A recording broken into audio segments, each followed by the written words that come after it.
strive for freedom, for sweet release.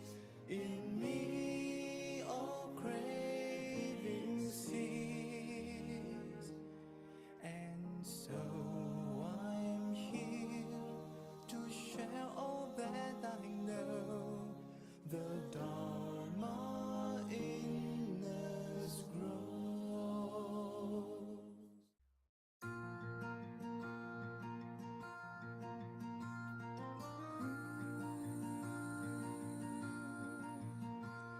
If I could live my past again, it's fine if everything stayed the same.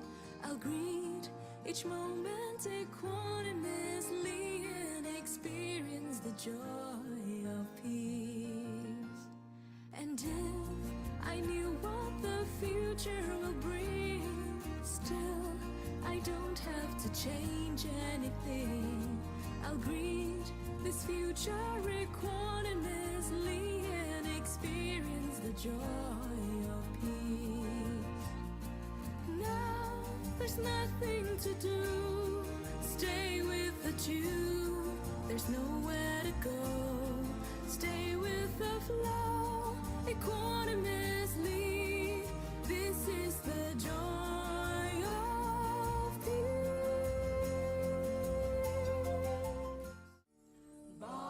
Bahum sahasamabini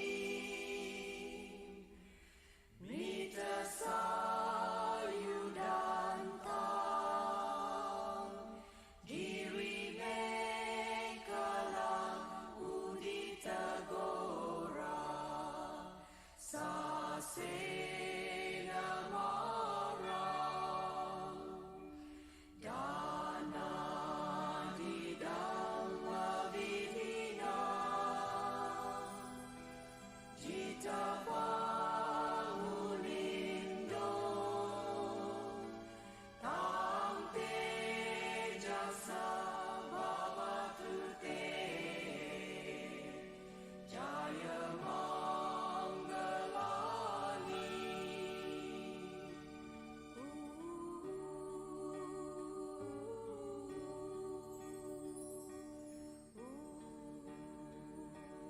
Good triumph over evil. With gentleness, overcome anger. With charity, overcome stinginess. With truth, overcome deceit. This the Buddha taught. When the Lord was stormed by Mara, challenged to a battle by Alavaka, and attacked by the ferocious elephant, Nalagiri, he subdued them all with his perfection of giving, patience, and all-embracing love. By the power of that spiritual glory, may joyous victory be yours.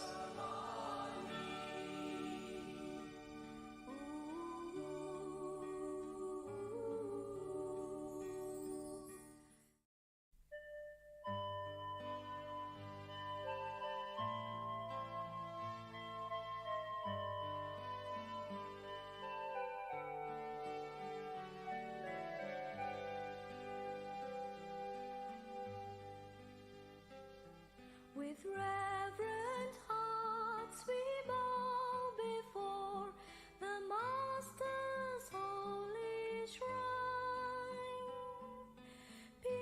Peacefully we contemplate His countenance sublime.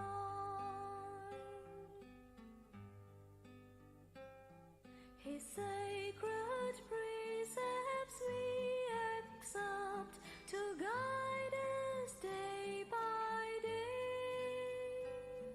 Thus follow we His footsteps and tread the eightfold way.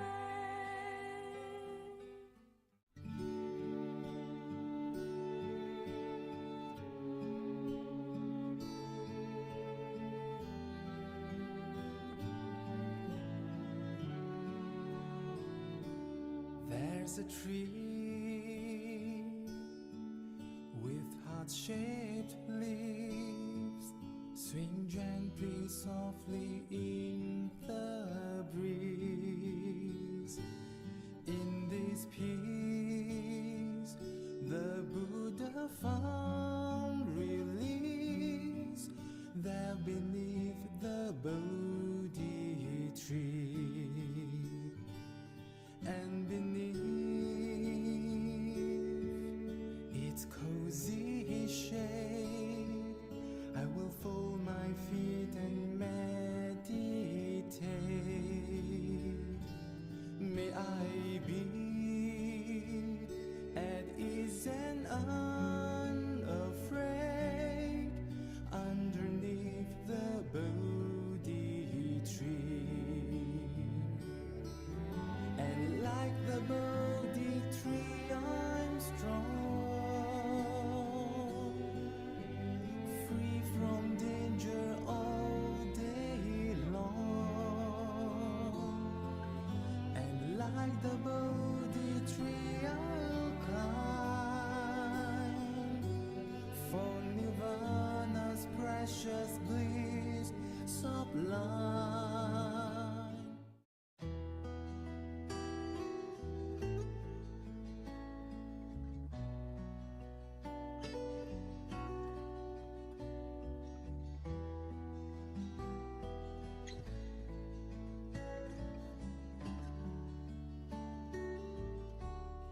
At the edge of the forest,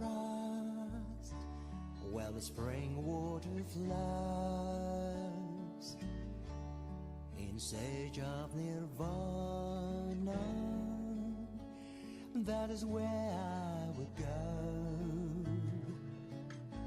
watching life's little dramas with a calm repose. At the edge of the forest, that is where I would go. Let us practice the Dharma in a silent heart, worry not of the future, gently let go the past. Sit in deep contemplation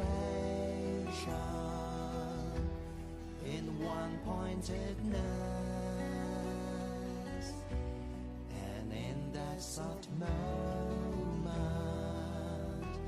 there is just timelessness.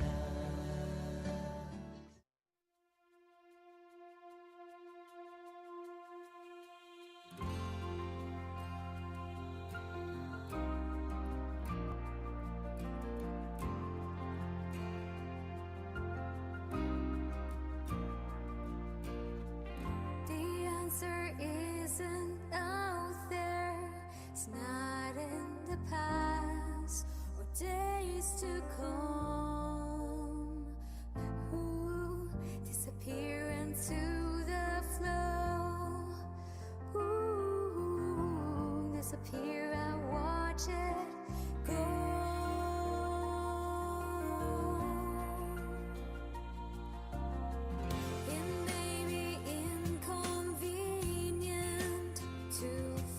My pain as they come, ooh, disappear into the flow, ooh, disappear and watch it go.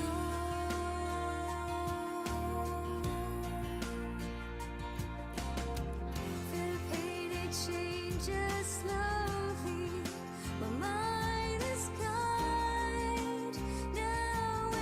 Time, just let it be.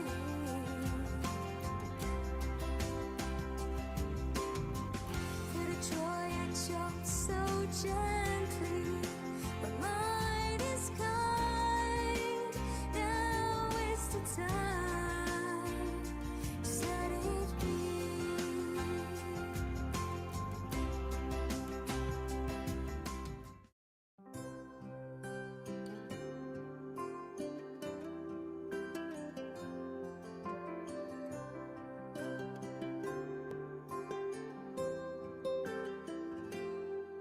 Do you see the lotus flower standing straight and standing tall?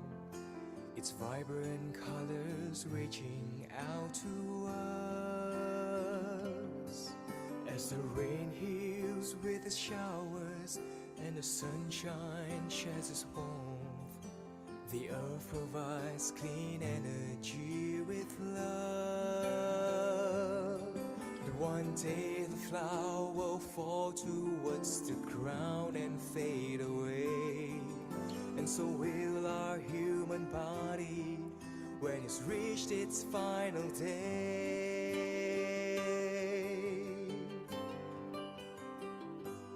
We are all impermanent. Is it strange to really learn that the only constant truth is change? Living calm and peacefully, let the Dharma be the key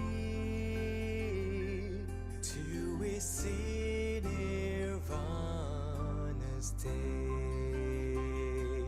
till we see Nirvana's day.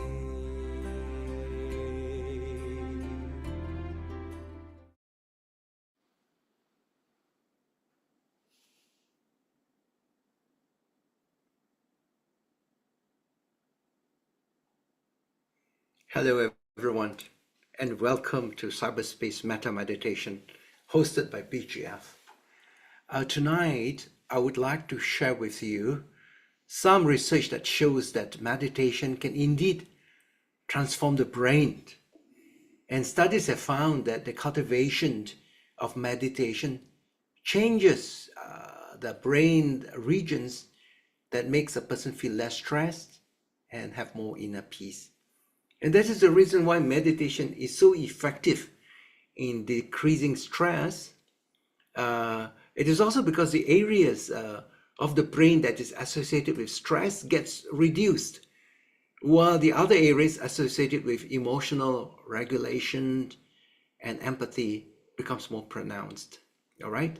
So this process that brings changes to the brain when a person is engaged in consistent meditation practice is called neuroplasticity. All right.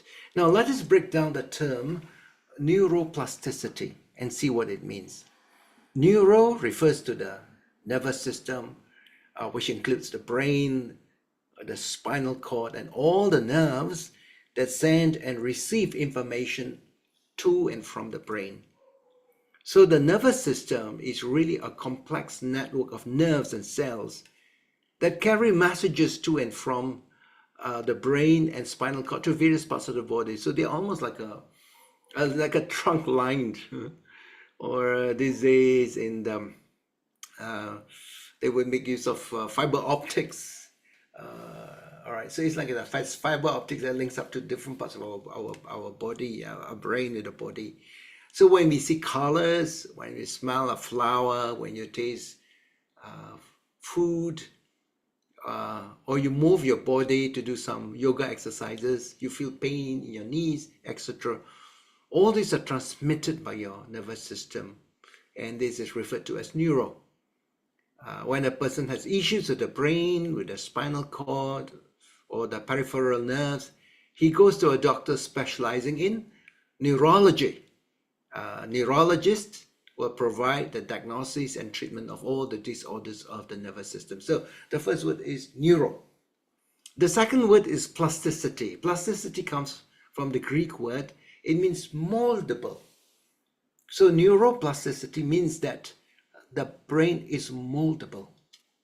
Now, although it might sound like a very interesting term, this term neuroplasticity is not such a new term. It was first introduced by an Italian psychiatrist by the name of Ernesto Lugano in 1906. So that's over 100 years. And this term neuroplasticity is to describe how the brain can transform throughout the entire life, can adapt, can learn, and can even recover from brain injury. So every time we learn something new, we are harnessing the power of neuroplasticity. And we make use of repetition and intensity to learn some new knowledge. And this helps to rewire the brain function. Hence, neuroplasticity can be considered as learning. It takes place every single day of our life, regardless of our age or health. As long as we are alive, the brain makes new connections and performance. Besides learning something new, it also applies to physical skills like learning how to ride a bicycle. So we keep repeating the process and practice until we master a skill. So this is like when you want to master a musical instrument. I myself right now is learning how to play the flute. And I practice the flute every day. I find that this is a way in which we can make ourselves alert, because when you play the flute, your fingers have to move in accordance to the notes. You must be able to read it, which is a cognitive function, and that has to be transmitted to the fingers.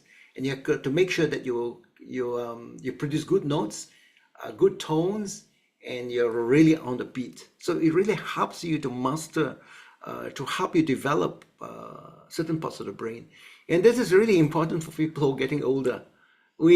As we get older, we need to pick up some new skills or hobbies in order to keep the brain young. Maybe even learn a new language, pick up some new skills, pick up new hobbies. For me, I'm musically inclined, so picking up the flute is a wonderful thing for me. Now, there is emerging evidence that when we do mindfulness meditation, this mindfulness meditation, if you do it consistently, can cause changes in the structure and the function of the brain, in the regions that are involved with the regulation of our attention. How do you fix your attention, as opposed to a person who cannot focus? Regulation of the emotions and the development of self-awareness. When there is no mindfulness, our mind goes into a daydreaming mode, or in a wandering mode. The mind just wanders around. Actually, this is what we call the default mode. When we don't have anything that our mind is focused on, we get into the default mode. It's a mind of daydreaming, of wandering. And in fact, some studies suggest that we spend as much as 45% of our time in daydreaming. And the default mode of the brain, which is a wandering mind, is linked up to what we call the amygdala part of the brain. The amygdala is a small part of the brain, and this part of the brain is actually responsible for fear and stress. So when you feel threatened, when you feel emergency, when you have fear, when you have stress, it is the amygdala part of the brain that gets stimulated. All right. So in this default mode, when our awareness ruminates through the past and future, not the present, we ignore the present. The mind goes into the past, goes into the future. And this wandering state of the mind is linked up with stress, with depression, and with anxiety. So a wandering mind is not a good state of mind, because it is linked with stress, depression, anxiety. And in fact, people who feel depressed, their mind runs all over the place. And so if they know how to bring the mind back, to give the mind some kind of attention, it can actually pull them up from the feeling of stress and depression. All right. When the mind gives attention to some demanding task, like you have to do something, you got to focus your mind. Or in meditation, we become aware of our breath. Then what happens to the mind? The mind switches from the default mode, that is the wandering state mode, to what they call the task positive mode. Okay, the task positive mode. Now, so therefore, you are moving the mind from the default mode, which is the ruminating, the past and future, and bringing the mind to present moment awareness. All right? Your mind is here and now. So the task positive mode is being present without rumination. Only one system can be active at one time. So you have a default mode, which is the mind wandering around, and the task positive mode, which is the mind that is focused on an object. The two modes cannot exist at the same time. When one mode come up, the other one just do not occur. All right. So when we moved to the task positive mode, the default mode of rumination is inactivated. So the mind, the wandering mind, is no longer there. So when you're in this state, there is no more worry in the mind about the past or the future. So when you feel down, you feel stressed, you feel worried, when the mind is ruminating on events of the past and worrying about the future, remind yourself to switch to the power of the task positive mode. That is to bring your mind to the present moment awareness, right? And just by bringing the awareness to the present moment, you put a stop to worry and stress, and the mind becomes more focused and peaceful. That is why they say that when you are angered, don't act until you have count maybe 1 to 10. So when you count 1 to 10, the process of just counting 1 to 10 means that your mind is now focused on the counting. And it takes your mind from this angry state. And they say that if you're very angry, then try counting to 100. Then by which time I think your anger will be completely gone. Okay? When your mind is focused on counting, your mind gets out of the default mode to the present moment mode. Okay? So besides counting, you can also bring your attention to the breath. That's why the breath is such an important anchor for us. It's a way to anchor the mind, bringing the mind to the breath. But besides that, you could also be aware of the sound. What is it that you hear? Okay, what is it that you see? What is it that you feel on your skin? What is it that you taste? So if you just bring your attention to your 5 senses, without getting involved in the story behind the object, your mind comes to the present moment, and you find that your mind becomes peaceful. So this is how we can actually switch from the default wandering mode of the mind to the present moment of bringing the mind back to your breath or to the sound or sensation. So this is the process that we do during meditation. Because when you do in meditation, sure enough, your mind will start straying from the object of your meditation. It happens all the time. You are supposed to be watching the breath, but the mind is somewhere else. But that is okay, because each time when that happens, you be aware that the mind has wandered. That's the normal tendency of the mind. You just went back to the default mode. That's why they call it the default mode. So you are aware of the default mode, and you gently bring the mind back to the present moment, that is to the breath. You keep doing this all the time during meditation. So if you're on a retreat, 7-day retreat, 7 days retreat, you keep on doing this for the 7 days. Your mind has wandered countless times, and countless times you try to bring your mind back to your breath. But you see, as you keep on doing this, you become more adept, right? You become more skillful in mindfulness. You keep on bringing the mind back, and so your mindfulness gets strengthened with repeated practice. And actually, this is where we come back to the research.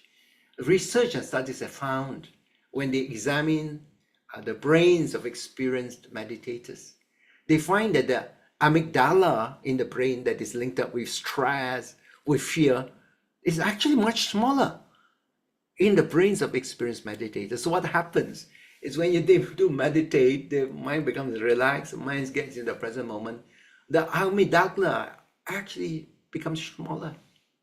So the brain that is associated with stress gets reduced with meditation. And this means that your brain has been rewired for you to become less stressed.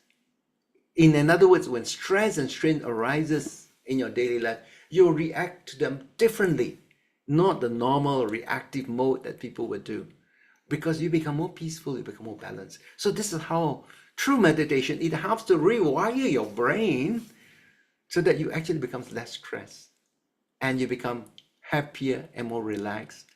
So the stress node in your brain becomes smaller, but the other part of your brain that is connected with relaxation and happiness, that will actually start growing, become more pronounced when you become more consistent in your meditation. That's why you say, every time when we finish this metta meditation, I always mention about how You can have more peace, more happiness. In fact, this is something occurring within your own brains itself when you do meditation. The changes occur because of neuroplasticity. So research has shown that the more you practice, for instance, mindfulness meditation, the easier is it for you to activate your present moment awareness and for you to deactivate your default mode. With what you have learned, you can enjoy being in the present. You can bring about the rewiring of your brain that results in making you happier. That's how you get more happiness and peace by practicing meditation. The process of meditation will bring joy and peace and happiness in you. But also there's something else that's going on in your brain, the rewiring of your brain. The part of your brain associated with peace, happiness, that part becomes more enhanced. And the part of your brain, the amygdala, that is connected with stress and fear, that becomes shrunken. And therefore you become a happier person. So in another session, I will explain to you what research had to say when you practice metta and compassion in your meditation, because we are doing metta meditation. So it's good for me to share with you the research connected with the practice of metta meditation. All right. So that is my message. And we will now proceed to metta meditation. Yeah? And of course, when we start practicing meditation, you need to put aside certain things. What do you put aside? That is putting aside negative emotions like anger or enmity, hatred, and grudges. All right. And the anger, the stimuli could actually come from outside, or actually it can come from inside. We can also become angry with ourselves when we feel frustrated, or we feel that we're not achieving our goals, or we think that we're not making the kind of progress that other people are making. And that is this subtle anger towards ourselves. Put that aside and make your mind relax and bring that emotional happiness. Another thing is make your mind be free from fear, from worries, from anxieties. Put the worries aside. It's like a baggage and burden that you leave aside when you sit down to do meditation. And the other thing is also find a suitable place for you to meditate. If you are free from physical pain, you have a good healthy body, that's such a great blessing for you to do meditation. All right. And we will begin. The core of our metta meditation is you make 4 wishes. The first wish is, may my heart be peaceful and free. And that is a heart that is free from hostility, from anger, aversion, hatred, grudges. These are the things that make our minds feel very tense and unhappy. So make the first wish, may my heart be peaceful and free. Second wish is for the mind, may my mind be happy. That is having a contented and relaxed mind. That is basically free from worries, free from fear. Third wish is for your body, may my body be healthy. That is to enjoy good health and to be free from physical pain like sickness and ill health. And the fourth wish is, may I be well and happy. And that is to live your life with ease and happiness. All right. Now, if you're starting off with this meditation, you might find that 4 wishes a bit too many for you to remember when you meditate. Because we do not want you to be sitting and saying, okay, well, now what's the next wish? I cannot remember the next wish. And no, then in which case, then better stick to 1 wish. For instance, you could say, may I be well, may I be happy. And that's okay. Later on, as your meditation begin to be, as you begin to be more consistent with the practice of metta, then you can add in the other wishes. Remember, the wishes itself are just like, they are triggers for the arising of metta. The words themselves are not as important as what they're trying to do to bring up the feeling of loving kindness in our hearts. All right. So the words are like, they say, a finger pointing to the moon. We want to be looking at the moon, not the finger. The words are just a trigger, a catalyst for you to arouse that feeling of metta in your mind. When we practice metta, the first thing is that we become aware of the flow of our breath. You feel comfortable, and you send loving kindness first to yourself first. because you like to be a vessel of loving kindness. And after that, you share loving kindness to other people. You make wishes of loving kindness for other people. So in your mind's eye, you see the people whom you like to share your wishes of loving kindness. And we start off with people who are easiest for us to share metta with, people who have benefited us a lot, right? This is the first group of people. Then second will be your family members, your immediate family members. And it's quite easy to send loving kindness to immediate family members because naturally the feeling of love, kindness, and love, metta naturally arises in your heart, right? So we want to start off with something easy. It's like lighting a fire with a lot of logs and firewood. You don't try to start a fire with the logs straight away. You get something that's inflammable, like some twigs or maybe some pieces of paper, light it up and put under the log. And maybe you like to pour some kerosene oil over the log. That's how we used to do it living in the village when I was much younger. That's how we used to light up a fire. That's how my mother lights a fire in order to boil some water to cook. And then they will have a kind of a metal tube to blow wind into for the fire to become bigger, so that the wood start burning.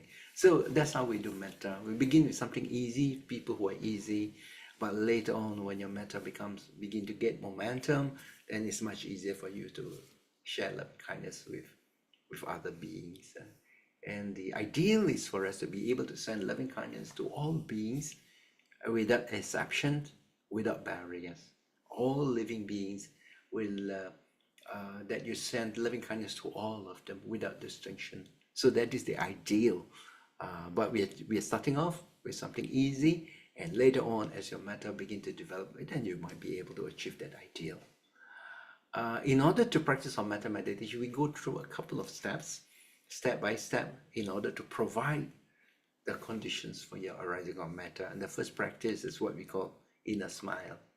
And we bring smiles at different parts of the body. And when you're aware of your body, you're actually in the present moment, right? If you can feel something like your cheeks or your forehead or the top of your head, if you can feel something, you are here right now, because you're feeling that sensation right now. So your mind is in the present moment. And then you bring a smile, you put a smile to that part of the body. And then we move on to different parts of the body, and that is covering the important organs of your body. Of course, if you like, you can do for the entire body, but because our metta meditation is quite short, so we just focus on the important organs. So you go to different parts of the body, and then you have a sense of well-being and relaxation, physical comfort, feeling of relaxation. That's how we condition our mind. And also we watch the breath as an anchor. Breath, bringing the mind to the present moment, watching the breath. And then after that, we proceed over to the metta wishes, making wishes of loving kindness. So that's how we will practice our metta tonight. So if you're ready, I'll ring the bell, and then we can get started with our metta meditation.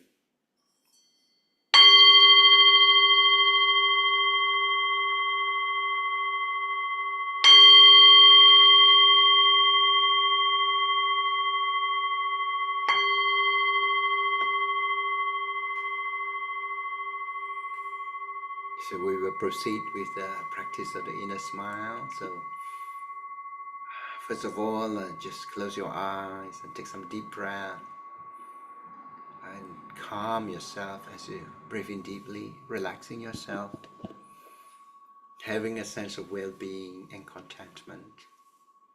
Make your heart becomes peaceful. Feel the peace and comfort in your heart.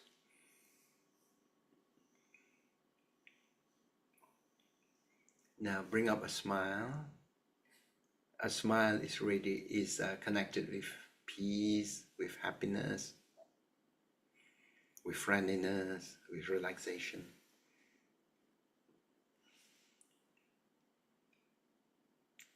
Now let us become aware of our crown area, the top of your head.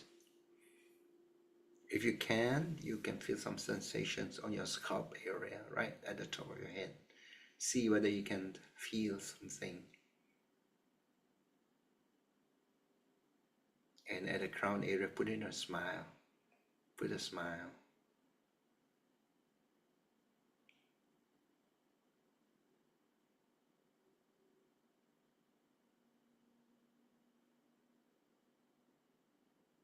Is your crown smiling?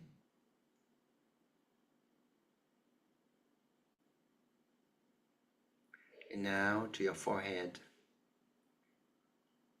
Feel the sensations on your forehead.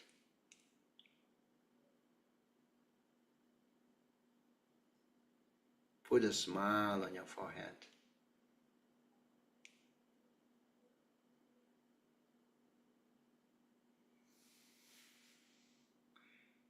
And now to the spot between your eyebrows, bringing a smile to the spot.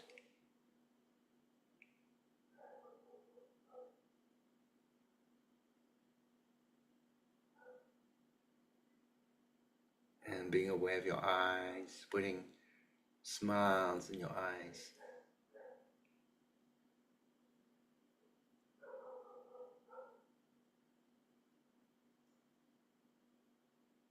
And now your cheeks, a smile for your cheeks, relaxing your cheeks. And now your neck, bringing smiles that bring a smile to your neck.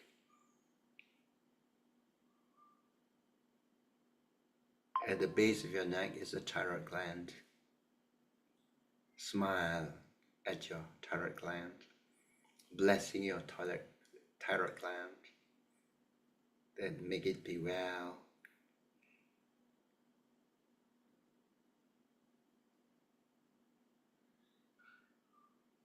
And then moving lower down into the torso, into your body.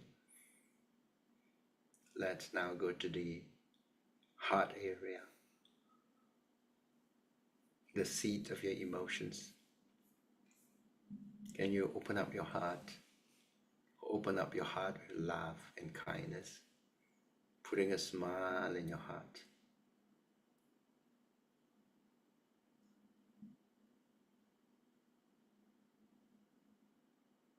Is your heart smiling? Now from your heart, let the smile in your heart move to your lungs, blessing your lungs so that you breathe in easily and happily.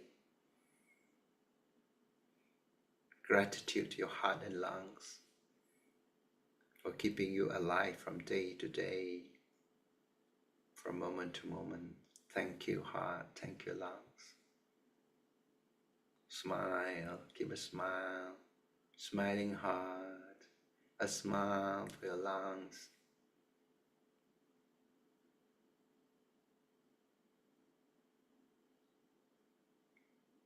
And now as we move down the breastbone, at the base of the breastbone is the nerve center, your solar plexus.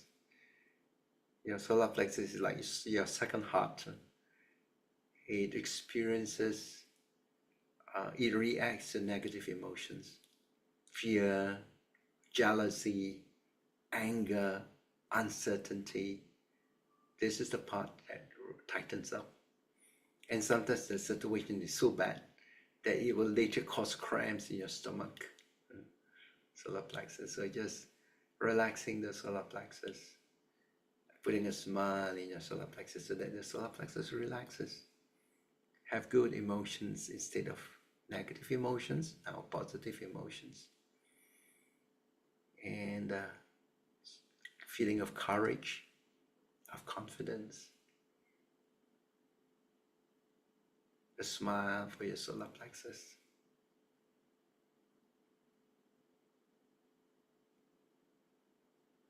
And positive energies for your solar plexus. Get connected with some of your other organs in the mid part of your body, such as your liver. The liver is on your right side of your body, just below the rib cage.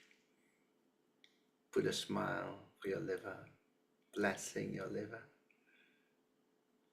with kindness, with love and kindness, smiling, thanking your liver for helping, for clearing your body of toxic substances. So soften your liver. May your liver be healthy and strong. Soften your liver with a smile.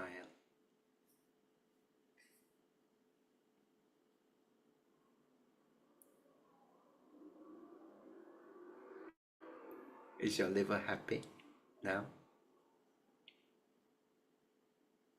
Now we move to the lower back of your body, to the kidneys, and on both sides of the spinal cord. Direct your smile to the kidneys. Your kidneys that filter the blood and remove waste. Thank you, kidneys. Thank you. May you be well. May you be happy.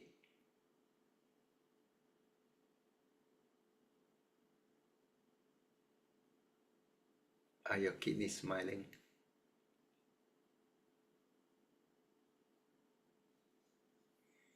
And now to the left side of your body. This is you have your spleen. Spleen. A smile for your spleen. The spleen, which fights germs in the blood, controls the level of blood cells and filters blood. A smile for the spleen. May the spleen be healthy. Healthy and happy.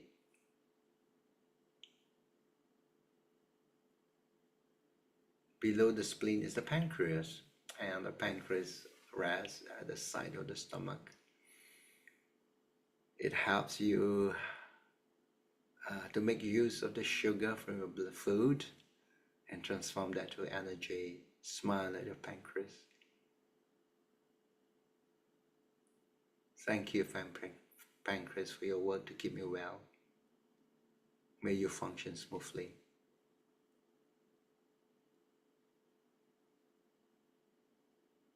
Now to your digestive system, your stomach and intestines.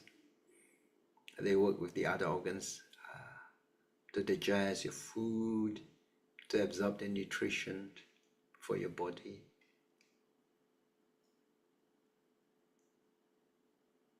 You want your digestive system to be good, strong, and healthy.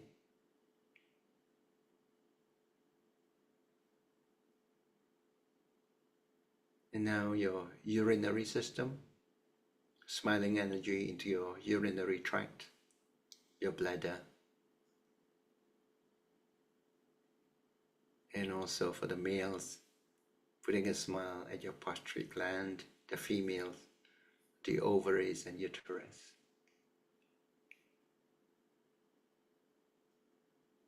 So the upper part of your body, your head and body are all filled with smiles, relaxation, happiness. Let us now bring the mind back to the breath again. And sharpening our mindfulness. If you like, you can count from 1 to 10. You just observe the breath for a few counts. As your breath comes in and your breath goes out, you're aware of your in-breath and out-breath. Don't be tense, don't over-concentrate. Just be aware of the breath. With a sense of relaxation, just be alert. Just watch your breath with alertness, with mindfulness. So now let's watch your breath, and if you like, you can count from 1 to 10. And upon reaching number 10, you come back to number 1 again and continue. If at any stage that your mind has drifted away, don't be alarmed. Just gently drop what your mind was thinking and just return back to the breath and continue. Okay, so let's watch the breath.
Now we move to making wishes of loving kindness, of metta.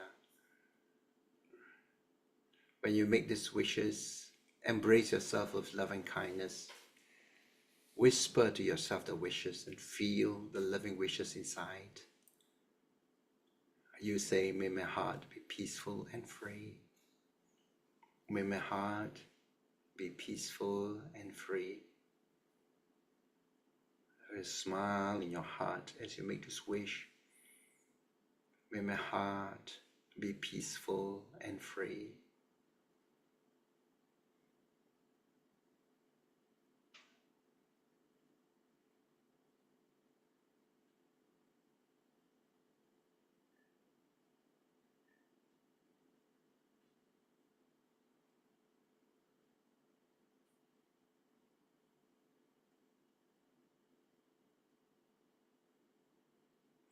May my mind be happy. May my mind be happy. A wish. May my mind be happy.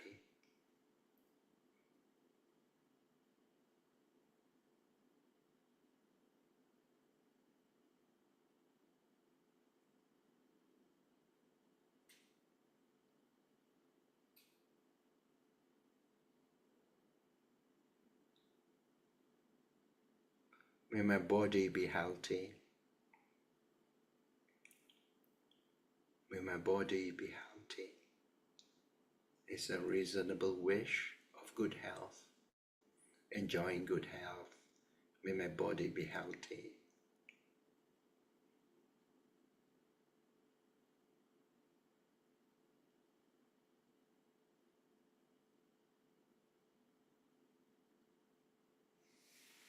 May I be well and happy.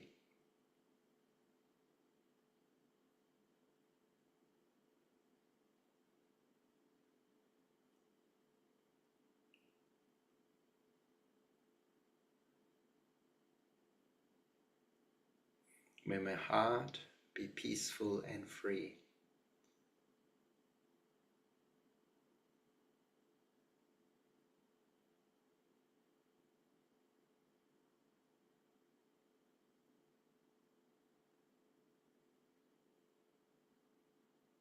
May my mind be happy.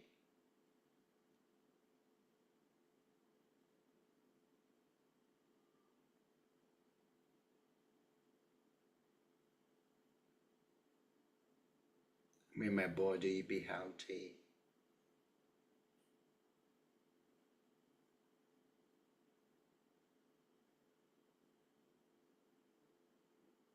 May I be well and happy.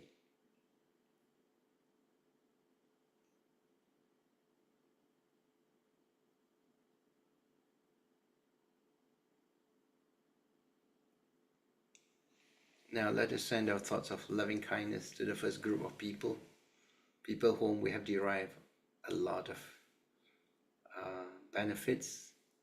We have benefited from their kindness, from their love, from their sacrifice. Here we like to think of our parents,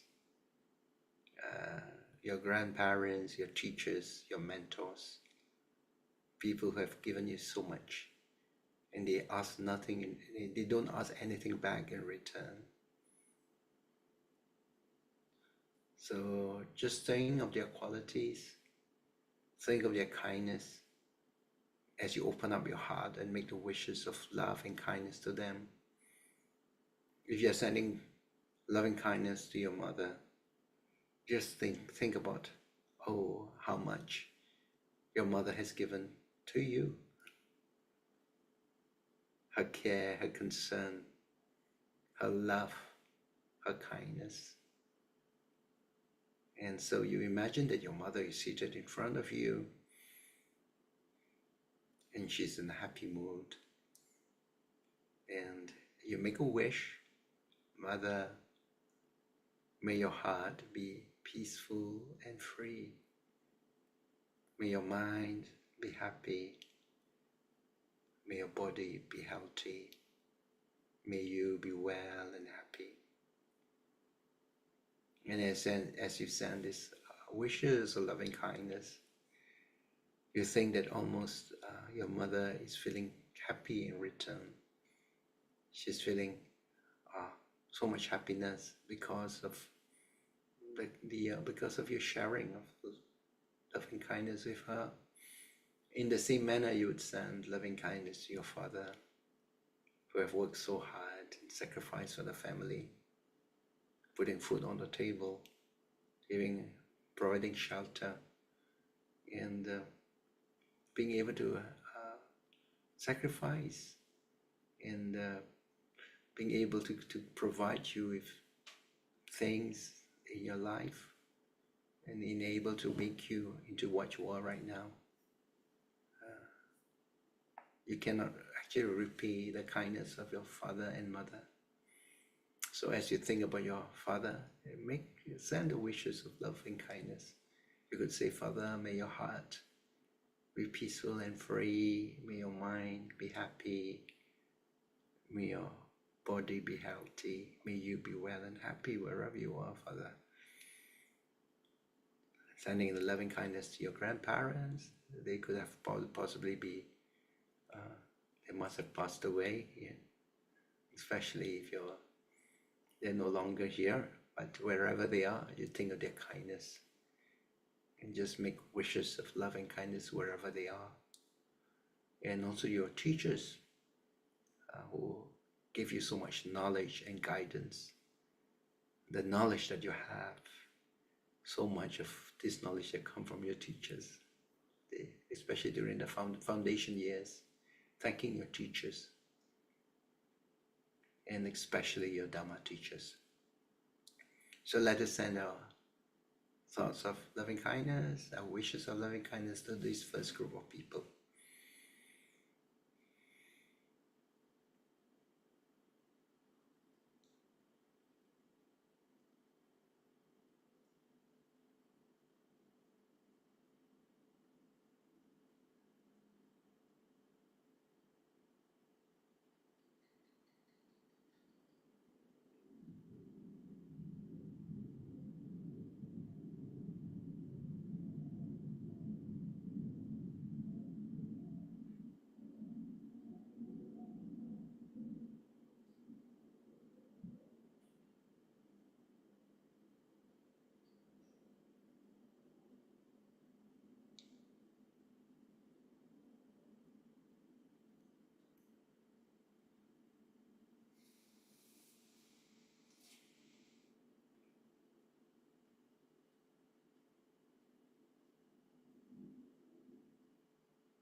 Now, sending your wishes of loving kindness to your immediate family members, to your spouse, your children.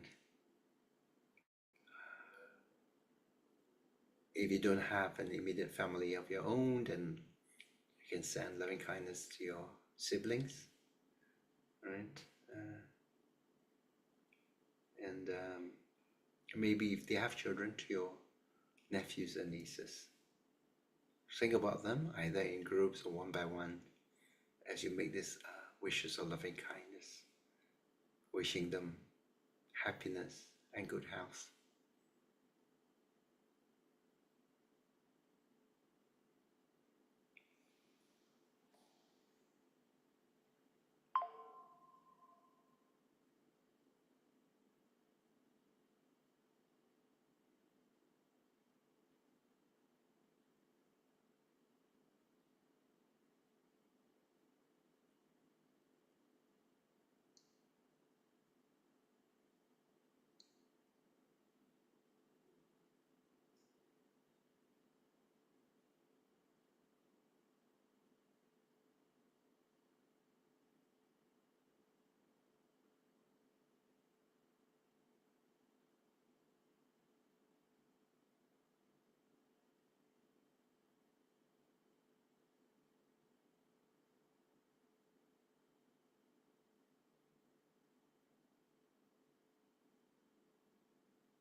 Now let us imagine that all the beings of the world are gathered around us and they have assumed a human form.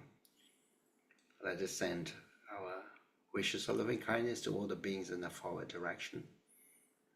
May all beings in the forward direction, may you be free from harm and danger.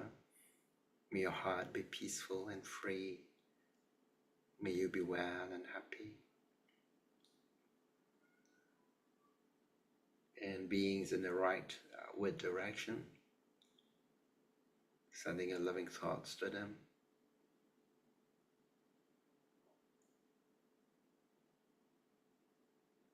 Beings in the backward direction,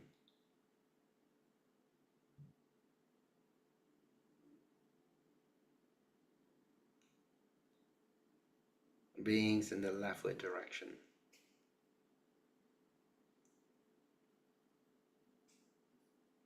beings in the upward direction,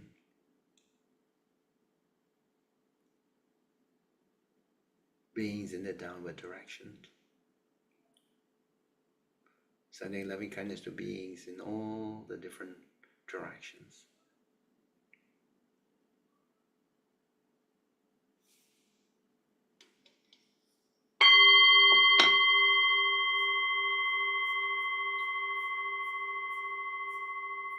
So now let us make some prayers for the well-being and happiness of the following people. We pray for Brother Lim Kui Fong. Brother Lim Kui Fong started Norbu, which is the AI site for Buddhism, the Buddhist channel. And we pray for his speedy recovery. Brother Alex Yu, a volunteer at GEM's Helpline, now undergoing treatment for leukemia. Madam Nilufa Niyazova, undergoing cancer treatment. Madam Lo Lian Ki, Madam Tan Swat Bi, Sister Ku Ju Xian, Madam Ui Ai Lian, Mr. Tam Chu Huang, Sister Lim Ai Mei, Sister Joy Lam, Brother Alan Tan from JB, and Mr. Chulai Chu. May the people in the prayer list respond well to the treatment and have a speedy recovery. Bhavatu Pamangalang Rakhantu Sapadevata Sababudhanubhavena Sadasoti Bhavantu Te Bhavatu Sabbamangalang Rakhantu Sapadevata Sabadhammanubhavena Sadasoti Bhavantu Te Bhavatu Sabbamangalang Rakhantu Sapadevata Sabbasanganubhavena Sadasoti Bhavantu Te. Let us focus our attention within and observe the peace and quietness inside. In the calmness of our mind, we send out wholesome thoughts, sharing our merits with the devas, our guardian deities and protectors, so that they rejoice in these merits and continue to guide and protect ourselves and our loved ones. Eta vatacha ammehi sampadam punya sampadam sabbe deva sabbe sata sabbe bhuta anumodantu sabba sampati siddhya. Let us also transfer merits to our departed relatives and friends. May these merits have to bring them relief and happiness wherever they are. Idang me nyatinang hotu sukita hontu nyatayo. Idang me nyatinang hotu sukita hontu nyatayo. Idang me nyatinang hotu sukita hontu nyatayo. Let us make some aspirations. with the grace of the merits we have performed. May we not follow the way of the foolish. May we be blessed with skillful and wise teachers. May we remain on the path of Dharma wherever we are, and may we one day achieve the highest place of Nibbana. Emina Punya Kamena Mami Bala Samagamo Satang Samagamo Hoto Yava Nibbana Patiya. O Buddha, my spiritual master and refuge, I seek your blessings, guidance, and protection. The Dhamma, holy saints, and spiritual teachers, bodhisattvas, Dhamma protectors and devas, I seek your blessings, guidance, and protection. May the Buddha be at my head, the Dhamma in my heart, and the Sangha by my side to guide and protect me always. May suffering ones be suffering free, and the fear-struck fearless be. May the grieving shed all grief, and may all beings find relief. May all beings share in these merits that we have generated. May these merits have to bring them good health, happiness, and peace. May beings inhabiting space and earth, devas and nagas of mighty power, to share in these merits of ours. And may they long protect the Buddha Sasana. Let us say sadhu. Sadhu. Sadhu. Sadhu.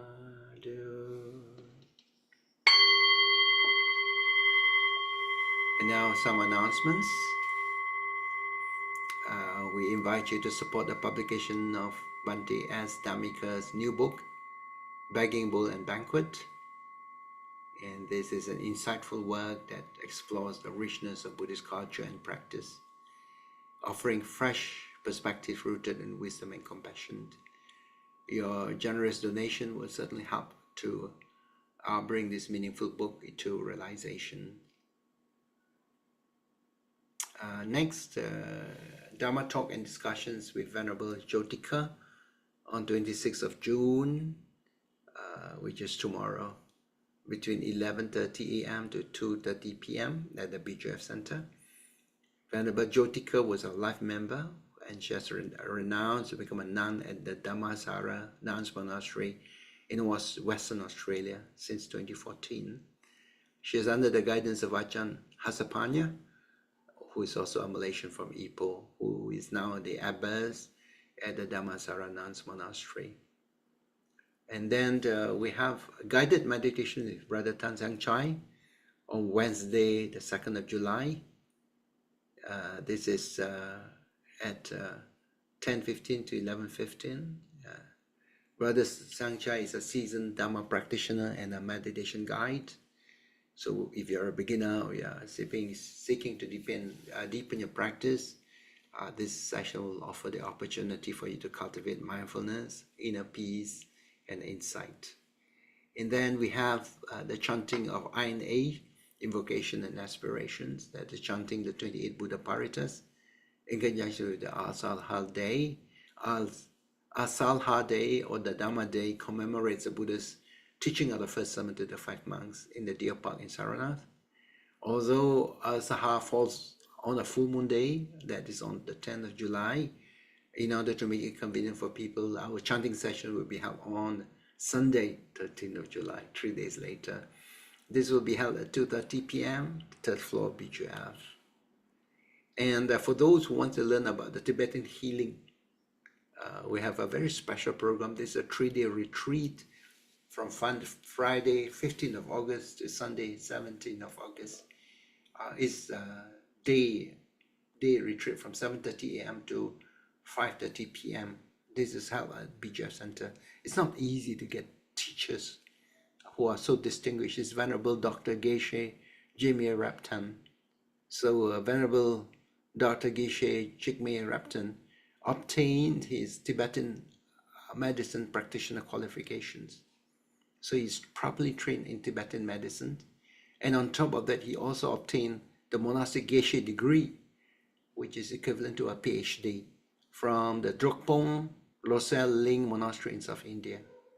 So the Venerable had been actively teaching Yotok Anyingting method to participants in many countries. So if there might be a lot of things that you can learn about how to get good health from the Tibetan tradition, the healing retreat. And for those who want to learn to speak in public, this is the 34th effective speaking course starting in 2025. I actually started the first course many years ago. But now we have got a team of people organizing this.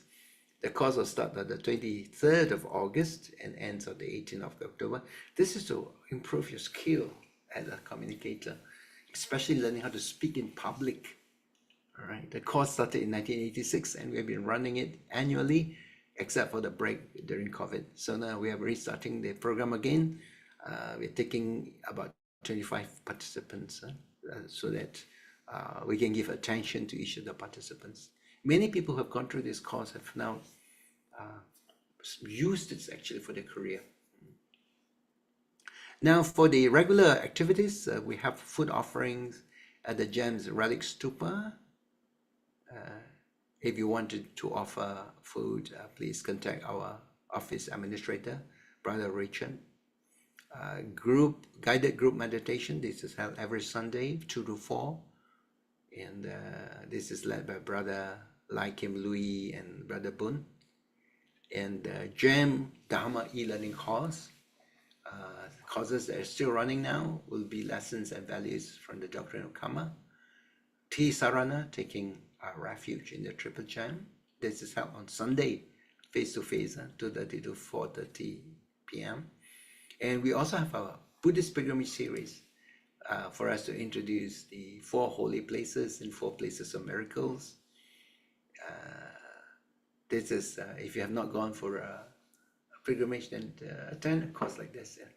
And there is another new course which is called Dharma Discovery Family Class. This is an interactive e-learning family class for kids together with their parents, where we combine storytelling, games, and life lessons from the Buddha's journey to nurture wisdom, compassion, and joy at home. This course starts on the 20th of July. It's open for registration now. And then a new course coming up, Leadership Inspired by the Buddha. That is a leader who knows the way, who goes the way, and who shows the way. It's a Zoom class held on Tuesdays, 8:30 p.m. to 10 p.m., facilitated by Brother Benny Liao, who is an excellent and learned speaker. And on the health side, we have Hatha yoga class on every Monday, 8 a.m. to 9:30 a.m. You can join.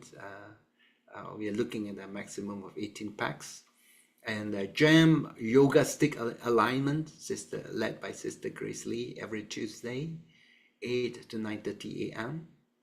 GEM's Fitness Program, this is every Tuesday, 11 a.m. to 12:30, based on the program from New Zealand, University of Otago. And GEM's Cardio Yoga every Saturday, 8:30 to 9:30. Besides that, we have the GEM's Hotline, which is counseling. The iGEM's music on the major streaming platform, as well as the BJF YouTube channel, where you can subscribe and learn the Dharma just from the YouTube. If you'd like to receive announcements about our up and coming activities, please subscribe to the BJF broadcast. There is a number that you should put in your contact list, and then you send a WhatsApp from this number, to this number, giving your full name as well as your membership status, right? So we would like to thank all of you for positively supporting BGF with your generous donations. You have actually helped us make the Dharma missionary effort possible to reach out to so many people so they can learn and practice the Buddha Dharma to a large audience. And we are all dedicated to grow the Buddha Sasana for the benefit of all. So tonight you have actually learned the value of meditation, what it does to the brain, and we also practice loving kindness meditation. That is to cultivate and nurture feelings of unconditioned love and kindness. So I pray for your emotional, mental, and physical well-being. May you all be blessed with good health and strength. In your aspirations, may the merits you have generated pave the way for you to grow in Dhamma, to have more opportunities to practice and grow in Dhamma. That is to purify your mind from negative qualities and giving you the opportunity to cultivate generosity, kindness, and wisdom. If you are faced with obstacles, may you overcome your obstacles. May you use good use of your life and succeed in your undertakings. And may you develop wisdom and insight into the Dhamma that can help you to achieve liberation from the cycle of birth and death.